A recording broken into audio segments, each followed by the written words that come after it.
দেখো বন্ধুরা, চলে এসেছি রানাঘাটে মাসির বাড়ি, মেসোদের জমিতে চলে এসেছি।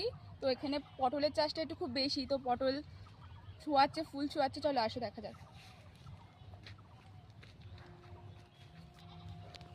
ওই তো কি করছো? পটলের ফুল ছোঁয়াচ্ছি। পটলের ফুল না ছোঁয়ালে তো পটল হয় না, সব নষ্ট হয়ে যায়। এর জন্য ফুল ছোঁয়াতে হয়। মদ্দা ফুল গাছ আলাদা আর মেয়ে ফুলের গাছ আলাদা। মদ্দা ফুলগুলো ছিঁড়ে জলে গুলতে হয়, জলে গুলে তারপরে মেয়ে ফুলের উপরে সব এক ফুটা ফুলটা ছোঁয়াচ্ছে।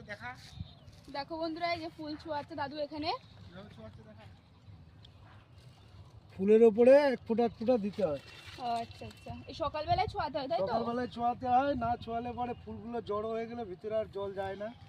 আচ্ছা এর মধ্যে পড়া গাছের পড়ার, মেয়ে ফুলের পড়া গাছ ছেলে ফুলের পড়া মিলে তখন পটলটা দাঁড়ায়। আচ্ছা, এই যে এইগুলো মেয়ে ফুল, দেখো আসো। এইগুলো এই যে হচ্ছে গোড়ায় পটল এইগুলো আছে, হচ্ছে ছোট ছোট মেয়ে ফুল পটল। এইগুলো।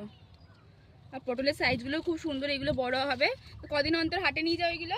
এগুলো 7 দিন পর পর তোলা হবে। বাজারে দাম আছে? দাম এখন মোটামুটি আছে, এখনো তো উঠিনি সেইভাবে কারোরই, যার জন্য দামটা এখন ভালোই আছে। পাইকারি দাম 60 টাকা 70 টাকা কেজি চলছে।